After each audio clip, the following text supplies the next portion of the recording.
said that declining energy prices in Russia could pressure President Vladimir Putin to halt the war in Ukraine. Quote, if energy goes down enough, Putin is going to stop killing people. If you get energy down another $10 a barrel, he's going to have no choice because his economy stinks. you know, that's what it says. So Russian oil prices, energy prices have been declining, and since energy prices are everything for Russia, it's an energy exporter. It's gonna be a big, big, big trouble. Uh, Seems like the attack on India to stop the war, is working because Kremlin has given the first statement on the India-America scenario. So until now, Russia hadn't said anything. Russia hadn't laid a comment on the Indian tariff situation. So it was just going on. However, just now, just yesterday, Kremlin slams Trump on tariff pressure. Russia accused the US on Tuesday of exerting illegal trade pressure on India over purchase of Russian oil. We hear many statements that are in fact threats, attempts to force counter countries to cut trade relations with Russia. We do not consider such statements to be legal. The sad part is that it's not a statement, it's a fact. India is reeling under the tariff threat, it's facing problems, and that threat is essentially starting to hurt India. And according to Mr. Trump, uh, you know, it's gonna be bad if the oil falls down $10 a barrel more. Then, as per his calculation, the war will stop because Russia will have no choice. At this moment, the top buyers of Russian oil are, of course, China with 220 billion of approximately, India with 133 billion, and Turkey with 90 billion. It's cheap, trading lower than the international benchmark Brent. Refineries can fatten their profits. So essentially, refineries have been buying cheap Russian oil and have been selling at profits, which is exactly what Mr. Trump was saying. Now, regardless of how correct Mr. Trump was with his assessment of the situation, or is, it's going a little bad for India because he seems to be warming up with China, and India essentially goes in a toss if this particular deal, let's say, stays its course even after the fall of the war. So the war is going to stop sooner or later. What we can hope for is that the stopping of the war leads to reversal of these tactics, because that is what's most important, you know. So I I agree with the calculation that Russia won't be continuing the war indefinitely, and especially with the rising financial stresses, the rising financial trade pressures, Russia will be forced to stop the war sometime soon. However, what's to be hoped and what we earlier predicted, what I mentioned, was that as soon as the war stops, this rhetoric on India will change. But that looks complicated, right? How do you reverse all of that at once?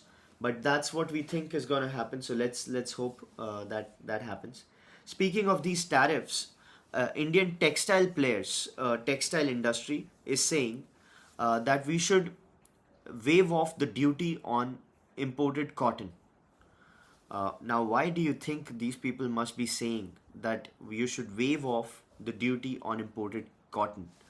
Because India's cotton, let's say, harvest has been hurt by monsoons uh, more than necessary. It's been a trouble, and India's cotton prices are usually higher than the global prices, due to which, cotton being the raw material for these textile players, the exports of the final cotton product, or let's say the textile product, becomes expensive and uncompetitive as far as the global market is considered. So what these people are saying is that just take off those duties. They're not thinking about the cotton farmers, of course. They're thinking about themselves. They say if you could just remove the duties on cotton, it could be a negotiation tactic. It could be something to give to US, and it'll also help our exports, because then our textile exports will be competitive, more competitive. So what do you think about that? These people uh, suggesting throwing the Indian cotton farmers under the bus. Right? This will essentially mean that the cotton farmers will be thrown under the bus. So, what do you think about that? What do you think will government do in this situation? How do you think the government will respond to this strategic suggestion? That's a very good question. Uh, Indian textile export, textile as an industry is a $180 billion industry. The ministry wanted it to be a $350 billion industry soon. And exports are 100 billion. About 100 billion of that is exports of the current. So that is particularly what they're looking at. Let me just check the figures for you if I'm right. I'm right about the current size of the industry, but let me check how much of that is exports, right? Yeah, textile sector urges government to scrap the 11% cotton duty. Okay. No, $100 billion is the export target out of the $350 billion they hope to have by 2030. So they want to grow it to $350 billion. Right now it's at $180 billion. And when it becomes $350 billion in 2030, they hope to have $100 billion worth of textile exports. So back to the question, what do you think will the government do in this case? Do you think the government will essentially let go of the cotton duty, of 11%, and let the textile operators import cheap cotton? Because Indian government was vociferously against uh, making it difficult for the farm sector. The farm and dairy sector, these were very critical sectors, right? Because the cotton farmers are not rich guys. So it's a very difficult play, very difficult.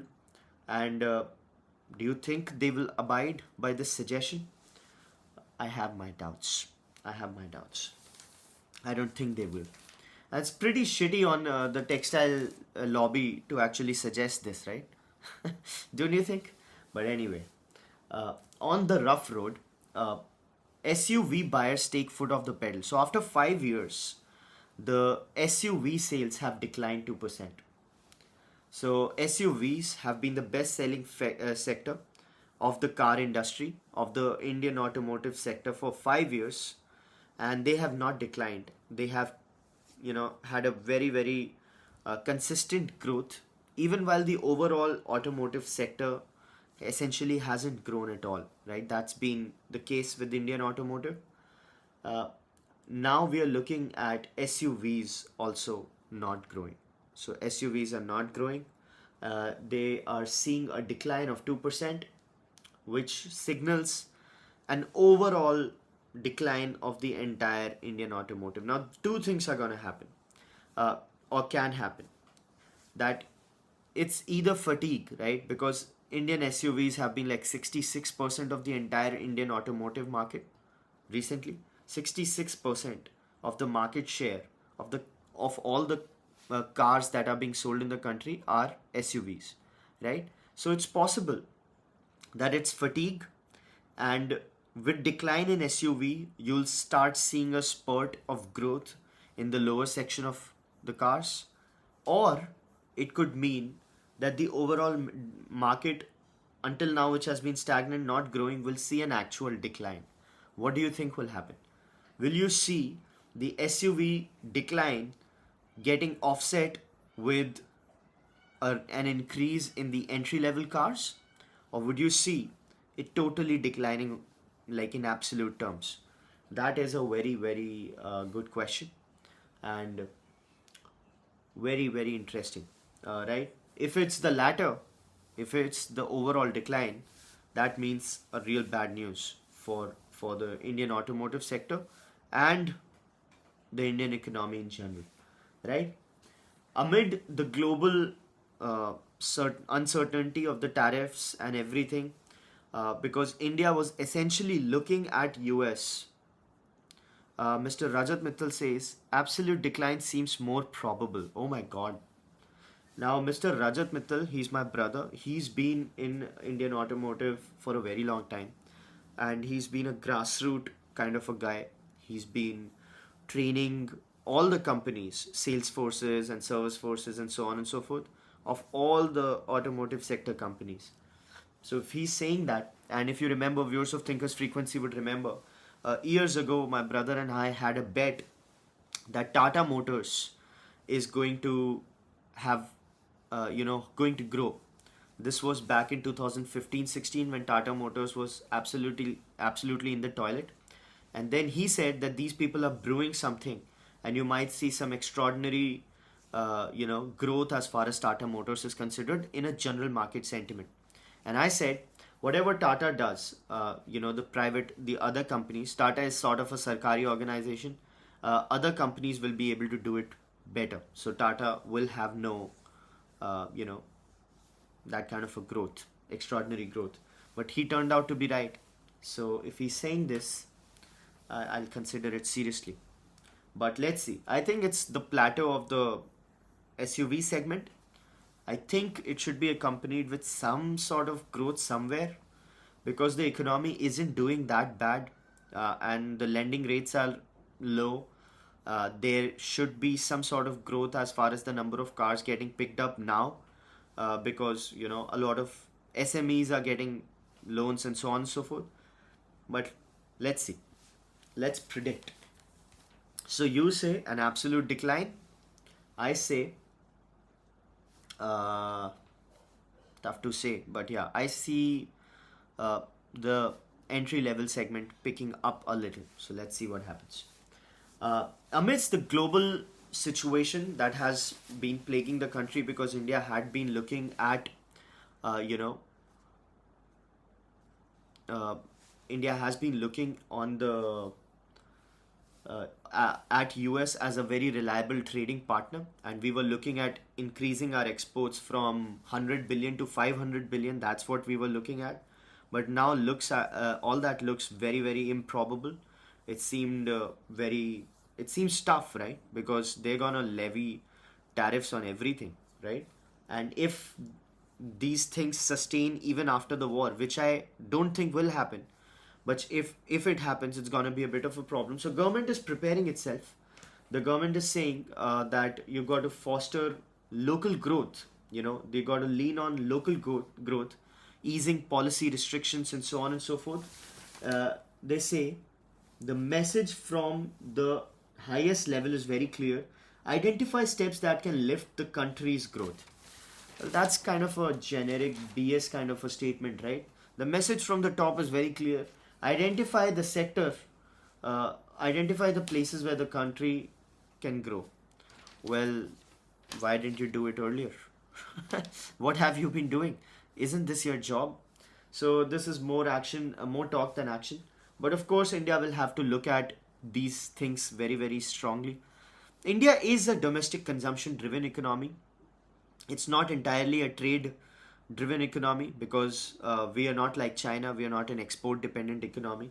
So we can essentially think of true domestic growth as a fuel. However, it's a fact that a lot of it must be driven by exports. So let's see.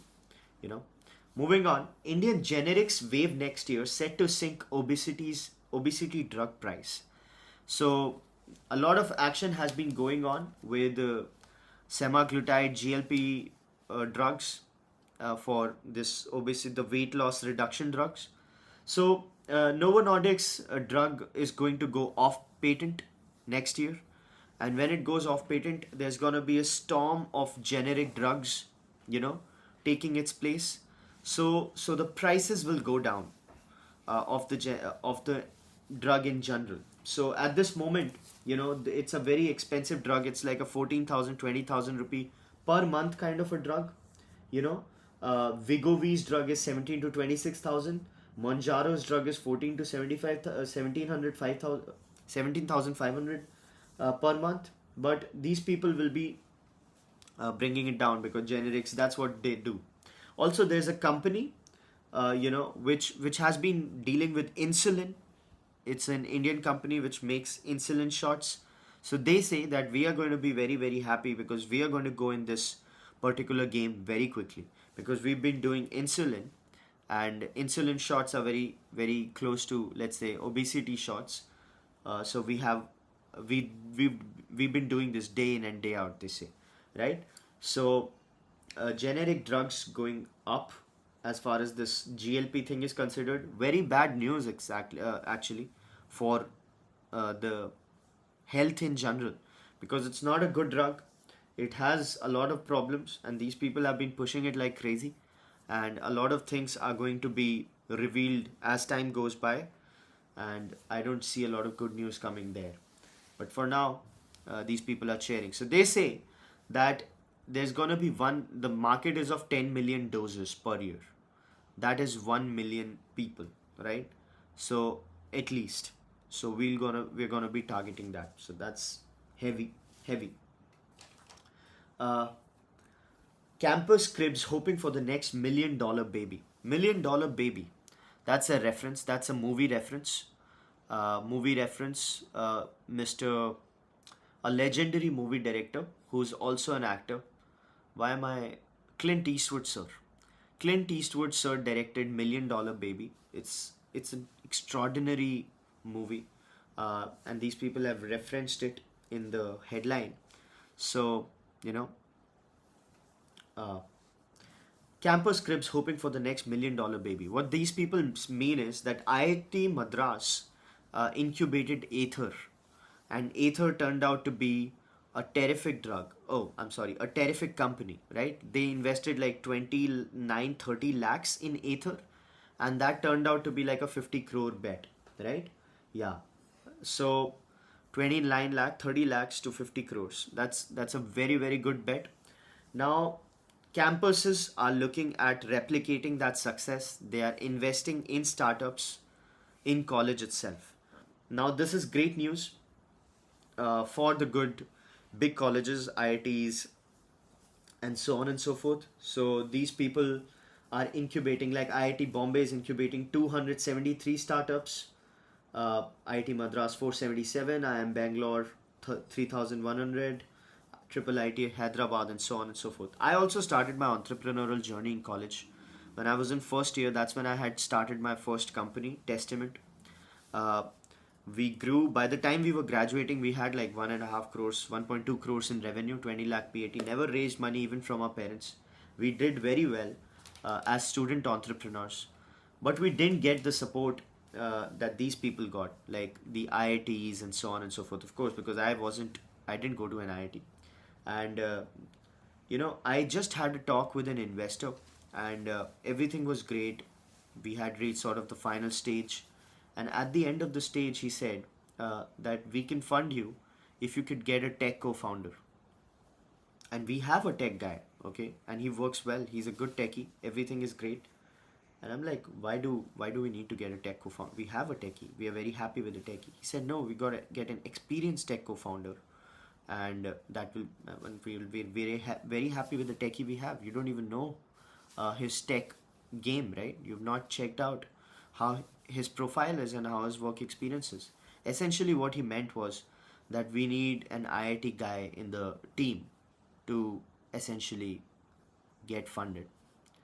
Now, that's freaking terrible, of course, but that's what it is. So, IITs with better incubation facilities will lead to greater startups, better, help for startups.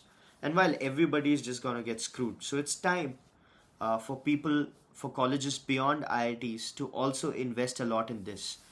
There's no point uh, making students attend classes when you can't assure that they will actually lead to anything, right? You can't assure placements anymore. Infosys, TCS, and all of these guys, which are the mass recruiters, they won't be hiring anymore. And if they don't hire, there'll only be so many people that'll come to your college, right, for entry level hiring. So if entry level hiring goes away and those mass recruiters take a hike, you won't have anything to do, and then you'll be fallen off the wayside even more, right? You'll just keep falling off the wayside. So to prevent that, tier 2 colleges should also begin because there's a lot of entrepreneurial energy in a college kid, right? He's experiencing college for the first time, he's doing a lot of projects. So there is energy, and it's better utilized in an e-cell, entrepreneurship cell, instead of a classroom which nobody gives a shit about, right? Because I've been there, and I've done better than most college entrepreneurs. And I wish my college had some sort of network, or it could connect with me with people. We figured it out all by ourselves, and no, not everybody needs to have that hard, right? When it rains, it soars. Kitchen budgets on fire. Prices of key staples surged sharply in past 1 month on heavy rains, falling rupee. So heavy rains, falling rupee, inflation back on the menu for now. Now, for a long time, India has been very happy with inflation numbers, right? They've been well under control. Inflation targets have been 4%, and Indian inflation has been at what, 2.6%? 2.6%, right? Yeah, 2.6%. But now, with rains, with rupee fall, with everything, prices of key staples are going up. Uh, which brings us to something that we've discussed. Now, viewers of Thinkers Frequency would remember we discussed how RBI might be looking at its second rate cut, right? Will RBI lead to its second rate cut when inflation is rising? No chance in hell. No chance in hell. Just yesterday we discussed that 16 economists, 12 out of those 16 economists said that uh, they'll be pausing the rate hikes, and four people said that they would be going with a 0.5% rate hike, right? And one of those four was the person who actually predicted this first thing, right? So it has the basketball fallacy, right? That somebody is throwing points, so you're biased to think that he'll keep throwing points, but it doesn't happen.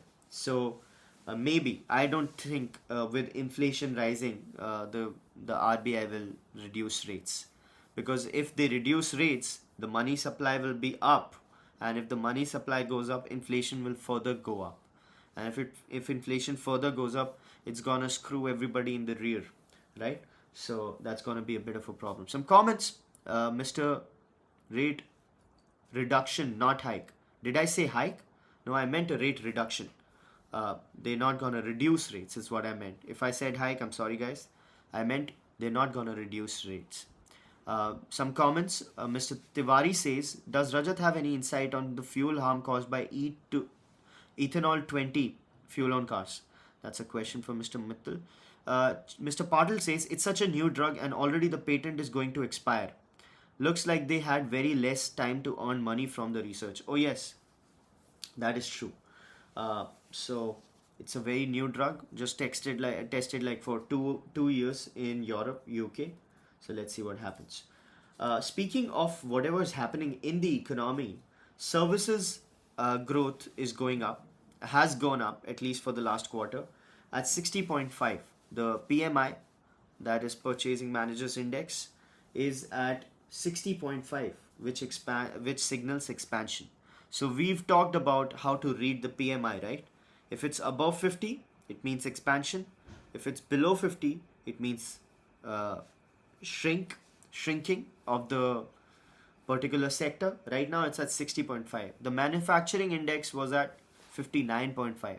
So both services and manufacturing have shown some pretty serious growth as far as the last quarter is considered, which is great, which is awesome. But these numbers are not to be taken seriously, by the way. This graph just goes like this, it's like this. So you've got to look at this graph over, let's say, 3 years or 5 years to actually get a sense of what's happening, because this is very cyclical. Okay, I'm just giving you that insight on how to read this data, because people just start flipping out. Oh my god, services are growing at 11-month high. Doesn't matter. Doesn't matter. Right? It's very seasonal. This happens, You've got to look at a long term, or let's say a mid-term view of 3 to 4 years to actually see where the thing is going. Airtel Q1 profit has been 40% up. Premium user base grows. Airtel has been doing very well. Airtel had an exceptional gain last quarter, like 11,000 crores or something. Uh, but now it has shown a pretty solid 5,948 crore profit in this quarter. So they've been able to premiumize their users. Their ARPU, average revenue per user, is pretty good, which is nice. Adani Sports, by the way, have also shown some extraordinary rise, like 20% growth at that scale, 7% net profit growth. It's just extraordinary, right? So they say that we are actually looking at these new age sports to keep fueling growth like never before. So great work at the ports and with telecom. Britannia profit has declined, but demand has picked up. So Britannia, again an FMCG indicator, profit has declined, but revenue from operations grew 8.8%, which means it was able to sell enough. So that is good news. Again, some good news as far as the consumption indicators are considered. And that's why, Mr. Mittal, my brother, I think there's gonna be an uptick in the car sales in the net level, because FMCG is usually a less latency indicator of where the demand is growing. Okay, so when you think about consumption, FMCG is an early indicator of what the consumption might look like. So if the consumption starts declining, you start seeing the FMCG decline happening first, and if the consumption starts picking up, you see the FMCG starts picking up. So if FMCG is picking up across the board, and it's the truth, we've seen this happening. That's why I think that it's unlikely that the overall automotive sector goes for a toss. So that was the basis of my prediction. But I could be wrong. I could be wrong. Let's see. Moving on. Mr. Ambani was grilled for 9 hours, man, by the ED. 9 hours. That's a lot of grilling. Sleep Company has raised 480 crores in a new round. Awesome. Moving on. Let's move forward. A lot of political chit chat. Pretty shitty discussions. Absolutely dumb discussions. Very, they just dampen the mood. But let's talk about good mood. The Defense Ministry nod to procure 67,000 crore products. So mail drone, this is related to the drone technology.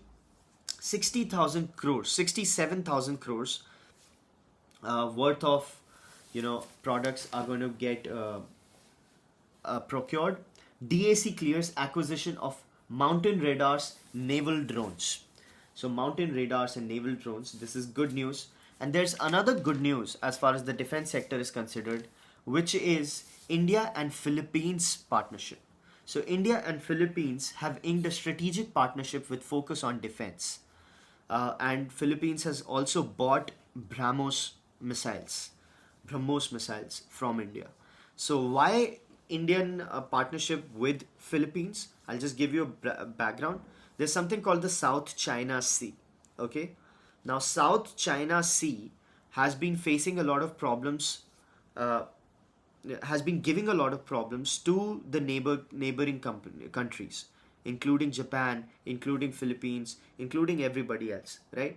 Now, Japan is not exactly South China Sea, but you get the point. Now, this particular South China Sea, what China has been doing, it's been expanding its territorial waters. Why? And why is that a problem? Because, generally what happens is, let's say if you are a sea-facing country, the land 19 nautical miles or 12 nautical miles, 19 kilometers is your land, is your water, right? That is your water, right? And the rest is international water. That's not yours. Okay. So what China has been doing, it's been expanding its territorial waters by occupying some sort of islands. Now what that does is it shrinks the international water, due to which these people face problems as far as the trading thing is considered.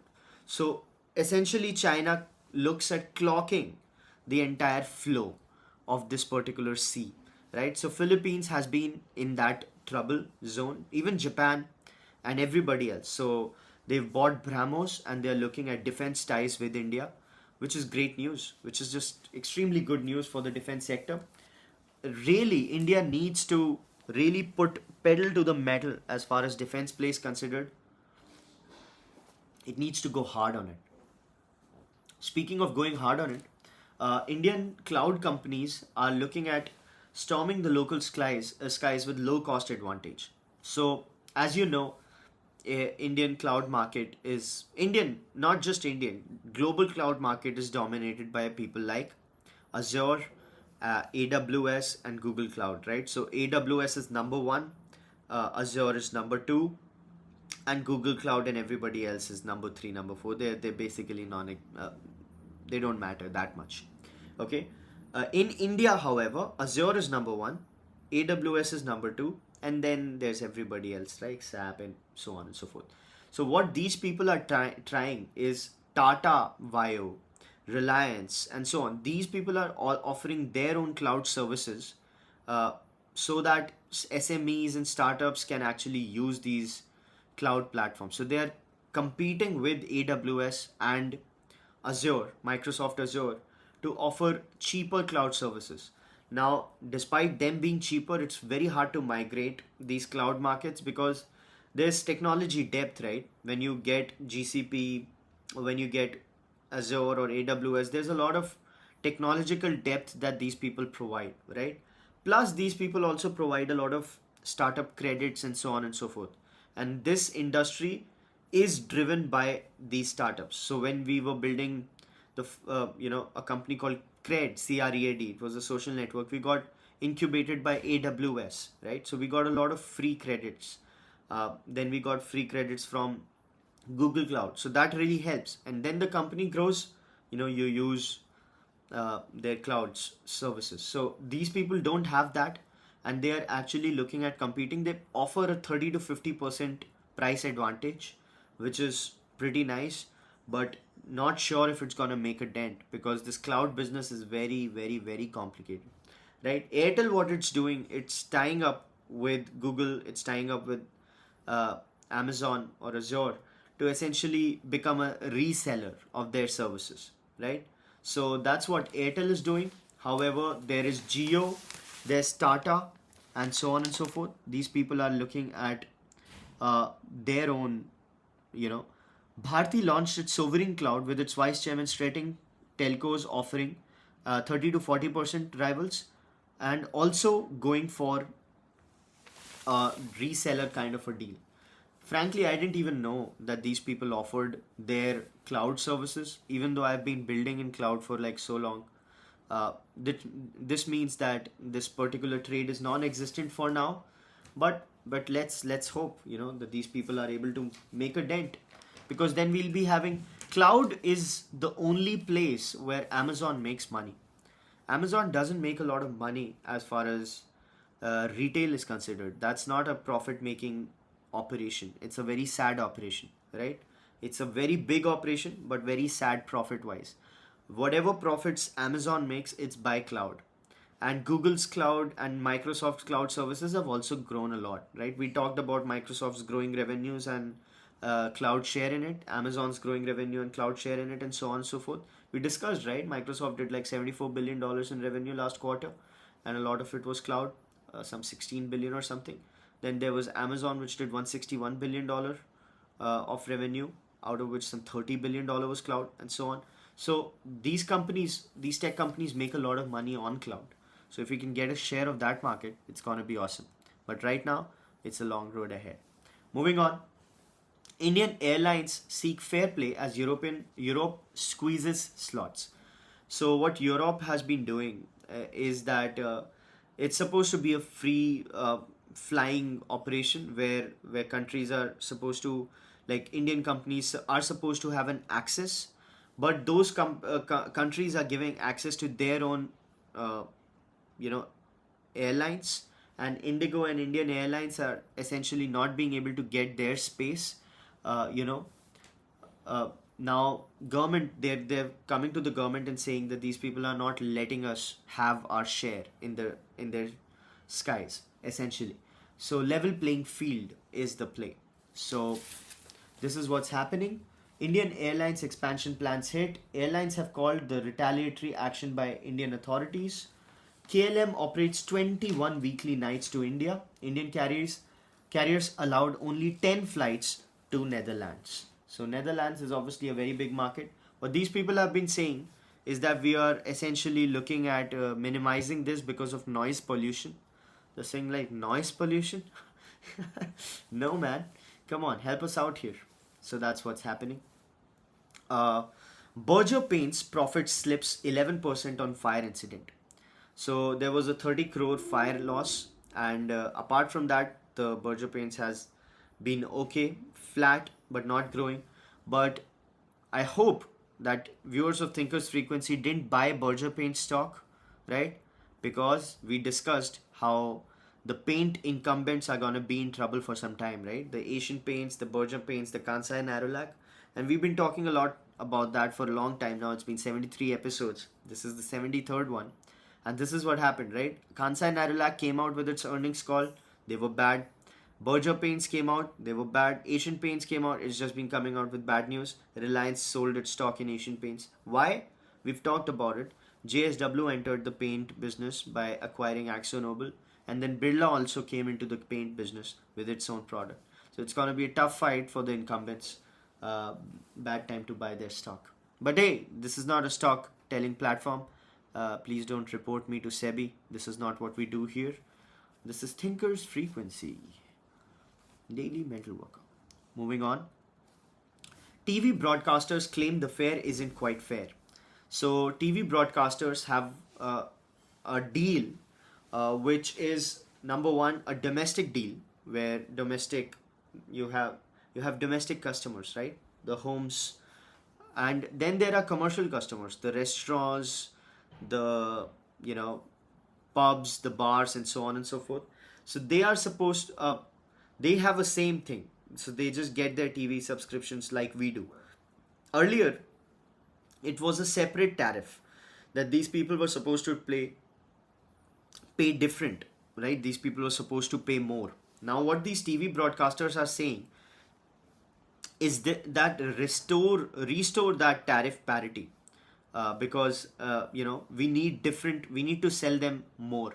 We need to take out some more money because as we've discussed a lot, TV broadcasters are really screwed by all sides, up and down in circles. So this is the way that they're thinking of making money. Do you think it's gonna work out? Do you think it's a good idea to actually ask the government to allow them to charge differently from these commercial customers? Do you think it's gonna work out? Won't those commercial customers say that okay, fine, we're just gonna use Netflix for TV? What do you think, right? And so that's something. But yeah, maybe it makes sense because even Netflix might not be allowing those guys to access their platform like that for commercial purposes. So let's see what happens. Broadcasters say current pricing regime unfairly charges commercial establishment same as households. They seek price deregulation and flexibility to negotiate directly with commercial users. This is a desperate call, man. This is a desperate call. Very sad.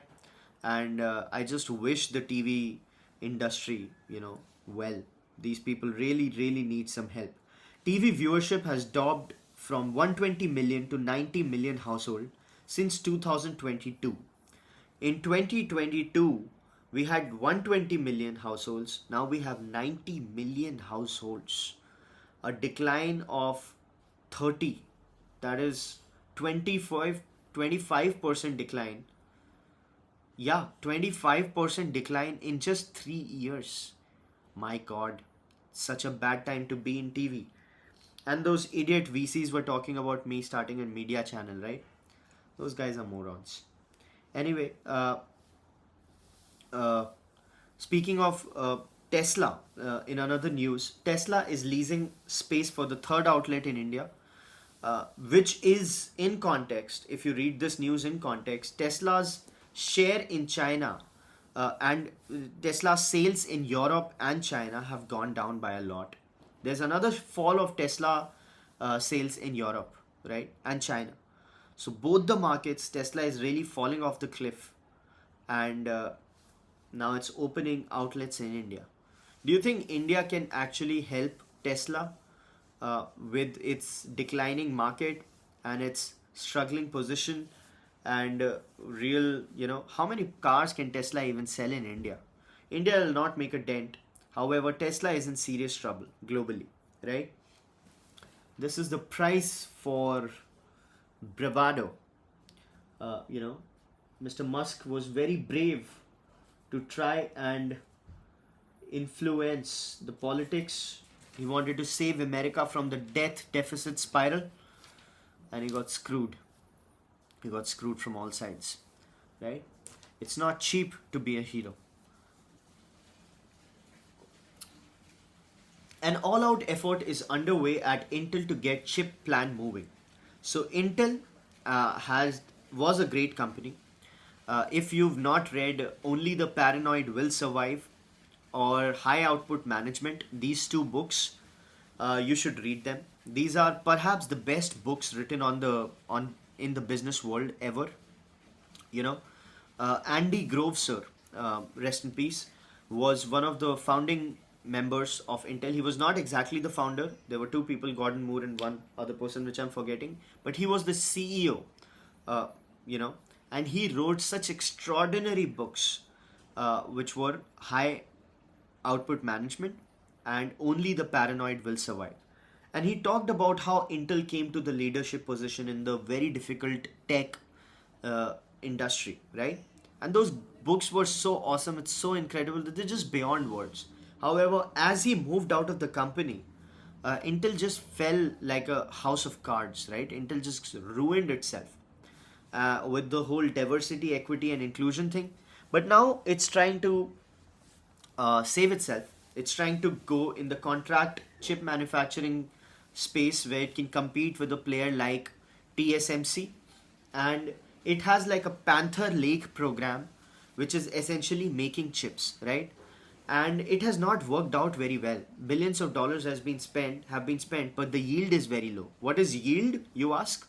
Yield is the number of chips that are production grade. So when you're making chips, they don't suddenly start, all of them start working, right? A lot of chips are bad, and then the production gets calibrated, and in a way where you can actually, uh, you know, hope for profit, right? So your yield has to be like 70-80%.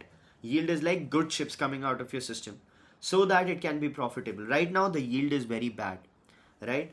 And these people have really gone off the cliff to make sure that this particular thing works. So 18A process, this is what they are building. The 18A process, Lake's fourth launch, an immense yield increase would be a task, as Panther Lake's 4-quarter launch, the two people with the knowledge of Intel manufacturing process said. But without such a jump, Intel may have to sell some chips at a lower profit margin or at a loss. Panther Lake is fully on track, Intel said.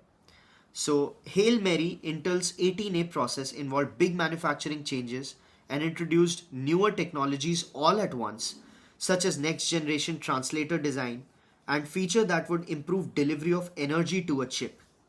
This created manufacturing risks due to complexity of fabricating chips, but its aggressive timeline set itself up for failure. So it's called as a Hail Mary. Hail Mary is a football reference, not the football that we play, the soccer, British, American football. In American football, Hail Mary is a pass which you throw, despite the person at the end near the touchdown or whatever is being covered. So you expect it's a very high risk thing which can give you a lot of points at once, right? So Intel's 18A, this whole Panther Lake thing, is a Hail Mary move in trying to close gap with TSMC. So whenever you bring DEI into the equation, as Mr. Musk says, DEI means to die. You know, uh, data center companies vary of METI's India specific certification plan. So Indian government has been asking for a different certification in India, the data norms and everything. These people are saying that that's going to be leading to duplicity of efforts, and it's going to make us uncompetitive. It has to be with the global norms. So this is a discussion which has been going on with data centers and the government. The government wants different kind of certifications specific to India, data, allocation, storage, and so on and so forth. They're talking about co-location and a lot of. They say that you're gonna lose out the technology trends. This is what always happens when the government comes out with some regulation. These people say that it'll hurt innovation, which is not bad, which is not a bad argument. However, it doesn't always work. PSB is told to set up one portal for startup lending. So public sector banks are being instructed to lend to startups. Now, viewers of Thinkers Frequency would remember we talked a lot about how Indian banks and Indian lending interest essentially was taking a rest, and that was looking at trouble, especially because the unsecured lending and even the SME lending was looking slightly dull, right? So what the government advised these people to do was start lending to startups, right? Because these people have not really been lending to startups at all. So if you look at the numbers, they're pretty dismal. Loans to startups by PSBs in 2024-2025 stood at 956 crores. Just 956 crores worth of loans. Now the government wants them to grow that number by a lot, and they want them to happen by one portal. The one portal advantage, right? That's what they want. So moving on. Center shortlists 18 proposals for R&D of EV components. So academia, industry, and government. Government gets proposals focused on commercialization, industry collaboration and focus, wireless chargers, powertrains, and traction motors. Wireless chargers, traction motors, and powertrains. So it's going on. Domestic manufacturing to cut imports for EV components. This is obviously a response to whatever we've been dealing with, the rare earth magnet blockade, and the essential dependence on China for imports, right? This has been going on for a long time, though not at a component level. So production linked incentives for EV were doing very well. Until you found out that the two-wheeler companies were essentially making the fool of the government. They were fooling the government by not really making those parts like in-house. They were essentially importing Chinese parts and taking the incentives. Then government banned them, asked for a refund, and both of those companies essentially died. Hero Electric and Okinawa. They were at one point the leaders, absolute market leaders. Both of them don't exist anymore practically, right? Very sad, but it is what it is. So government still looking at increasing that, making it depth centric, the market. Moving on. Yeah, business confidence. So business confidence survey, business confidence index. So whenever you hear something like a business confidence index, just read bullshit index, because these things are full of bullshit. You know. Let's move on. Retail investors seeking equity high stay keen to borrow and bet. Money borrowed under margin trading facility with high price tags to 96,000 crores, about 12 to 14 billion dollars of margin borrowing done by retail investors to invest in equities. And the highest stock, the stock which has seen the highest borrowing to buy is HAL. HAL is basically making people, the lure of HAL is making people borrow a lot of money to bet on the stock. Well, not surprising there. Not surprising at all. Moving on. A rate cut may have some takers, but most at MPC favor a neutral stance. Well, I don't think You know, I don't think RBI is gonna go with a rate cut. So let's see what happens there. Indus Ind has hired a new MD, and he likes a challenge. And he says he's come out of retirement. He says that I was in retirement, but I got this job. So I went to my wife, and she said, if you like it, do it. And so I did it. This is one of the most cheesiest and corniest and most cliched things I've read in a long time. But always listen to your wife. Uh, Moving on. Mm-hmm, mm-hmm. Yeah.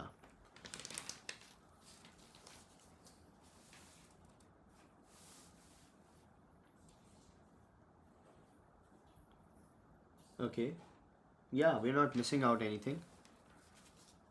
Yes. So we've talked a lot about this as well. Yeah, with BYD in fast lane, Tesla's Europe sale in July declined 50% on year. This is what I was talking about. So I was looking at numbers, right? Tesla's Europe sales declined 50% on year because of rise of BYD. So just imagine BYD actually hurting Tesla by like 50% in Europe, not in China. So now what you're looking at is that there used to be a grip of Japanese automotive and German automobiles, and then there was Italy. Not really anything as far as UK or anybody else is considered, but Italy, Germany, and Japan. These were the three countries which were the flag bearers or the leaders in the automotive sector, right? Of course, apart from US. Now, all of those people have been left behind by China and in a frontier technology of EV, which is just extraordinary. Extraordinary. But this is true, and you can imagine what happens to the Indian market if BYD and all are allowed in India. So very, very complicated situation happening. And speaking of complicated situations, I had written an article yesterday, uh, which was essentially an extension of what I had written as far as the post is considered. So we discussed this. Viewers of Thinkers Frequency remember that we talked about how quick commerce essentially came and started making movie, losses. Uh, like everybody started losing money because of quick commerce. Mr. Tarun says BYD is allowed in India. Yes, I know BYD is allowed in India, but with a lot of restrictions, right? It's not an open play for BYD in India right now. So very, very few products, and also there's some sort of India wants them to set up plants and whatnot, and India has been restricting the flow. So even JSW and MG Hector's partnership didn't really fly. JSW has become the largest partner because India is really, really protective of its automotive industry, Mr. Tarun. So that's what I meant. But someday, sooner or later, those restrictions will have to be lifted because China has a lot of chips. And when that happens, you can expect what happens to the Indian automotive sector, is what I meant. Moving on, speaking of things, we discussed how quick commerce came in the business. Before quick commerce, a lot of people were making money, right? Retailers were making money. India had like 15 million, 13 million retailers. They were making money. Wholesalers were making money. Brands were making money. Things were happening. Then came quick commerce, right? And essentially everybody started losing money, right? Retailers started losing money. They started shutting shops. Wholesalers are not making money. Brands started losing money because of steep ad hike, rate hikes, and also steep commissions. So something came in the industry which nobody needed. Nobody needed this, right? Something came in the industry and it somehow managed to make everybody lose money all at once. This is beautiful. So this is what we discussed yesterday, but right after our discussion I thought of writing about it and I wrote about it. Okay, now I have received 3 messages from very big, now I can't take their names because they'll be screwed upside down, sideways, and in circles if I reveal their names, but through 3 very big D2C brands. One of my favorite beverage brands, okay? Favorite, like I love that brand. These people have been saying that these e-commerce platforms, the quick commerce platforms, are screwing us. The bleed on Zepto, as far as ad prices, is 3x Flipkart and Amazon. And these people are saying that we should probably make an association of D2C to fight the exploitation against quick commerce. And the fact is that no matter what they say, their situation is just as bad as the delivery operators, the delivery executive situation. You know, they don't have any leverage in the play. They'll have to be where this market is. So not only did these people screw up the retailers, the wholesalers, the communities, because when retail shops start closing down and then get replaced by dark stores, it's the death of the community, right? And they essentially not just hurt those people, they hurt even the product makers and sellers, like their core base. Those people are also struggling. So they just managed to bring out the entire industry down just because some morons, some absolute morons, absolute idiots, thought it was a good idea. I'm talking about the VCs, of course. So I can't use the F word. Can I use the F word once? If anybody says no, I'll not use the F word. But if I just get yeses, I'll use one F word. That'll be the second in our 73rd episode. So can I use an F word, guys? I'll take a sip till you say yes or no. Even if one veto comes, I'll not do it. But if yes, says Mr. Jindal, no, says Mr. Mittal. Well, we got a veto. So I can't use the F word. I've got a veto from my elder brother. It means more, because if I use an F word, he'll come home and beat my ass with sticks in front of this live stream, right? So that'll be sad. So anyway, I said enough. These morons, they killed the market, man. They killed the market. And also, while they killed the market, they are still losing money. So how do you do that? You've got to be a special class of, whatever. I've said enough. But this is what it is. The market is like this right now. And let's see what it does in times to come. I'm very sad for Kirana stores. Mr. Tarun says, sad for Kirana stores, as you mentioned in Substack notes. And also, the quick commerce is milking everyone till they can. And then they will say, we are generate jobs. You can use the F word, says Mr. Tarun. I'm sorry, Mr. Tarun. I don't want to get my ass beaten to pulp. But you're right. They're not creating jobs. This argument is so flawed that we are creating jobs. You're stealing jobs. You're hurting jobs. You're killing the very well respected and very well earning jobs. When you kill one Kirana store, just one Kirana store, you're essentially hurting at least 5 people directly. At least 5 people directly. 2 people, then the wholesaler, then the delivery of the wholesaler. So you're killing 5 people with one Kirana store at least. Okay? And more. On an average, maybe 5, 6, 7. So let's say 5 as a conservative estimate. And that is a respected job, because that Kirana store, he's a family, right? And he's a part of the community and he's making good money and it's a respectable job, right? You kill that store and then you replace it with a delivery executive who has no way of making money, right? Whose career path, there is no career path for a delivery guy, right? If he does deliveries right now and if he does that 10 years, would it lead to better outcomes for him? No, it wouldn't. He would be making less money in the future years, right, than he's making right now, as his incentives are cut and so on and so forth.